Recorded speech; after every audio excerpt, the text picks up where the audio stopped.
Сәлеметсіздер ме менің сүйікті көрермендерім, қалдарыңыз қалай? Бүгін мен сіздерге дәл осындай бір жасағаннан сәтті әрі әдемі болып шығатын орешкидің, яғни жаңғақ печеньенің жасалу рецептін көрсететін боламын.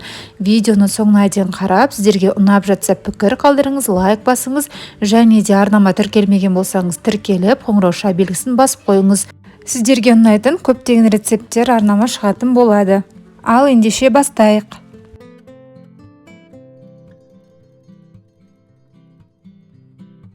Ең алдымен таза бір ыдысымызға алдын ала електен өткізілген ұнды салатын боламыз. Ұнның сорты менде бірінші сорт, сіздер қалауларыңызша жартысын жоғарғы сұрыпты ұнмен араластырсаңыздар болады. Одан кейін оның үстіне алдын ала бөлме температурасында тұрған сары майды салатын боламыз. Сары май менде 72%-дан жоғары, сіздер маргаринмен алмастырсаңыздар да болады. Ұн мен майды дәл видеода көрсетіліп жатқандай қолдарыңызбен үйкелеу арқылы крошка жасайтын боласыздар, яғни ұндарыңыз бен майларыңыз әбден араластырып, үгілмелі болып тұруы қажет. Мінекей, ұнымыз бен майымыз жақсылап араластырдық, дәл осындай болып шығуы қажет сіздердікіде. Ал енді басқа бір ыдысымызға 2 жұмыртқаны саламыз.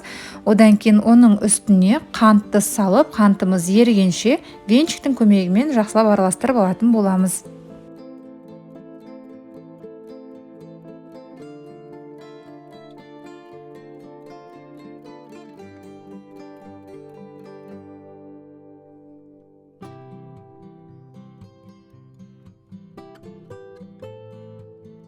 Жұмыртқа мен қантты жақсылап араластырып алдық. Ал енді ұнның үстіне 1 шай қасық көлемінде қопсытқышты саламыз, және де жұмыртқалы массамызды құйып, қолымызбен жұмсақ қамыр илейтін боламыз. Осы жерде сіздер қалауларыңызша ванилин немесе ванильный сахар қосып жіберсеңіздер де болады.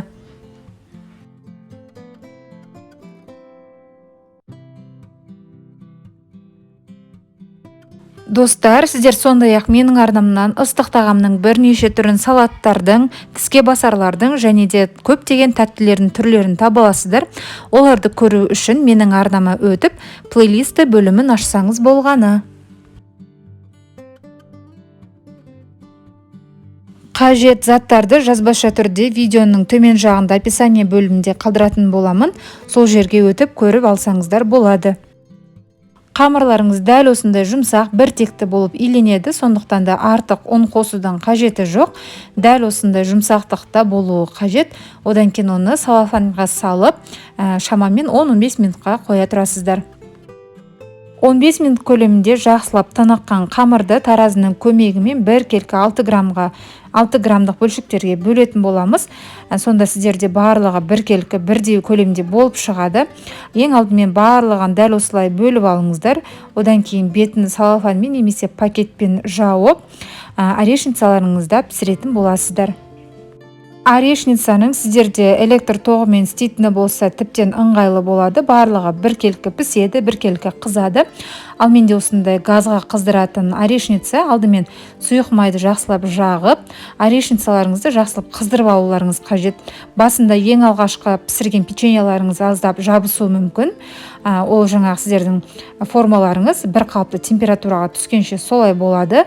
Одан кейін барып келесі печеньеларыңызды жабыстырмай 1 келкі әдемі қызартып пісіретін болады. Ең алдымен газдың қатты отына қойып, орешницаның екі жақ шетінде жақсылап қыздырып алатын боламыз. Яғни айналдырып отырып, не видеода көрсетіп тұрғандарыңыздай айналдыра отырып, жақсылап қыздырып аламыз. Одан кейін бағанағы домалақтап жасаған тестамызға сәл сопақша форма беріп, формамыздың әр ұяшығына орналастырамыз. Қамырдың барлығын орналастырғаннан кейін формамыздың бетін жауып, дәл осы қалпында шамамен 2 минуттай ұстайтын боламыз орташа отта. Одан кейін бар уақыт шамамен 2-2,5 минут уақыт өткеннен кейін екінші жағына айналдырып, тағы да дәл солай 2 минут көлемінде ұстаймыз. Видеода көріп тұрғандарыңыздай дәл осындай әдемі қызарып пісуі қажет, және де дәл осы реттілікпен барлық қамырымызды пісіретін боламыз.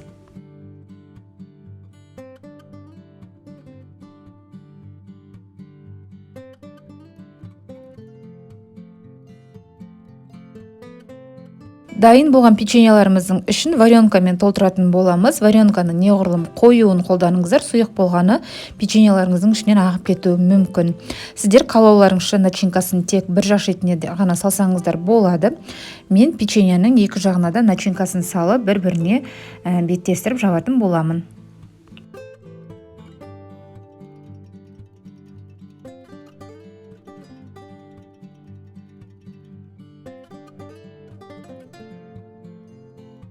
Осымен біздің дәмді, әдемі әрі барлығының балалық шағын еске салатын жаңғақ печеньеларымыз дайын.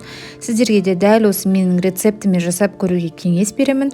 Өте дәмді болып шығады, әрі бір жасағаннан сәтті шығады.